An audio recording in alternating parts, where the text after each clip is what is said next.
आपस में कुसर कर रहे थे। शिक्षक क्लास में उपस्थित होते हैं पंजीकरण लेके और क्लास में आकर बच्चे उन्हें अभिवादन करते हैं।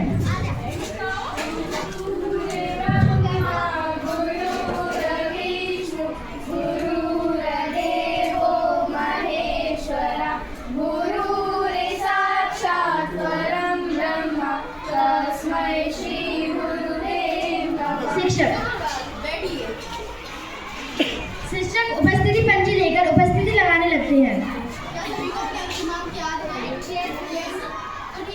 अनुक्रमांक 1 उपस्थित, अनुक्रमांक 2 उपस्थित, अनुक्रमांक 3 उपस्थित, अनुक्रमांक 4 उपस्थित, अनुक्रमांक 5 उपस्थित, अनुक्रमांक 6 उपस्थित, अनुक्रमांक 7। कोई भी आवाज ना आने पर शिक्षक कक्षा की ओर देखते हैं और पूछते हैं कि अनिल कहाँ है? अनुक्रमांक 1 तो अनिल का है ना, अनिल तो अनुपस्थित अभी एक नहीं होता, फिर आज ऐसा क्यों? मोहन खड़े होकर शिक्षक से बोलता है, सर, अनिल के अनुपस्थित होने का कारण मैं बताऊं? हाँ हाँ जरूर बताओ। अनिल के कल सर पर चोट लगने के कारण वह स्कूल ना आ सका। ये कैसे हुआ? वह कल पार्क में खेलने जा रहा था।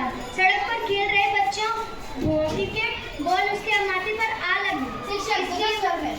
अरे ये तो बहुत बुरा हुआ, लेकिन हमें सड़क के पर चलने के लिए कुछ सड़क के नियमों का ध्यान रखना चाहिए। गीता शिक्षक से पूछती है, गुरुजी, क्या सड़क के भी कुछ नियम होते हैं? हाँ, सड़क के भी कुछ नियम होते हैं जिन्हें हम यातायात के नियम कहते हैं। विनम्रता पूर्वक सर से पूछती है, गुरुजी, कृपया कर हमें यातायात के नियमों के बारे में बताइए। हाँ हाँ जरूर बताऊंगा। पहला नियम तो आप अनिल के साथ घटी दुर्घटना से ही समझ सकते हैं कि सड़क एक खेल का मैदान नहीं है, बल्कि एक राहगीरों को चलने का मार्ग है।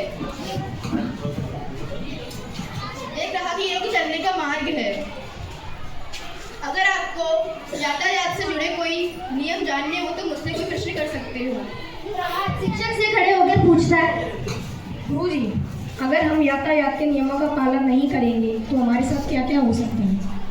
अगर हम यातायात के नियमों का पालन नहीं करेंगे तो हमारे साथ अनिल के साथ घटी दुर्घटना से समझ सकते हो कि हमारे साथ भी कुछ ऐसा हो सकता है।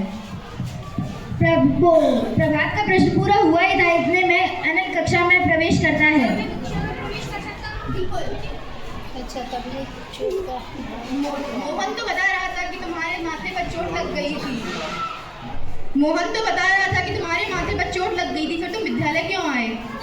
गुरुजी, मैं नहीं चाहता कि मेरी तरह किसी और के भी चोट लगे, इसलिए मैं विद्यालय आ गया। मैंने मनु से कहा था कि वो एक पोस्टर बना के लाए। मनु, पोस्टर दिखाओ।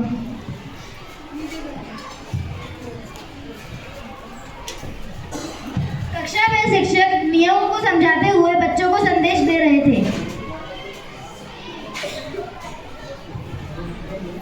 अगर इस तरीके का कोई निशान होता है पीक के बनाए हुए, तो इसका मतलब होता है कि हम वहाँ कोई भी गाड़ी पार्क नहीं कर सकते। और नो ओवरटेकिंग मतलब कि आगे अगर हम गाड़ी में ओवरलोड करते हैं तो हमें कोई भी खतरा हो सकता है। नो हॉर्न, अगर नो हॉर्न का मतलब होता है कि अगर हम हॉर्न क्या पता आगे कोई विद्यालय या अस्पताल हो जिसमें पढ़ते हुए विद्यार्थियों और भर्ती मरीजों को कोई भी नुकसान हो सकता है। नो जेब्रा क्रॉसिंग का मतलब होता है कि अगर जेब्रा क्रॉसिंग हो तो हमें सड़क पर जेब्रा क्रॉसिंग से ही सड़क पार करनी चाहिए, ऐसे नहीं।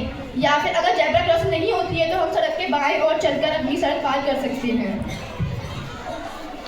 इतने में रमेश खड़ा होकर बोलता है, धन्यवाद गुरुजी, आपने हमें यातायात के नियमों का पालन करना सिखाया। आज से हम अच्छे से यातायात के नियमों का पालन करेंगे। सभी बच्चे एक साथ बोलते हैं, जी गुरुजी।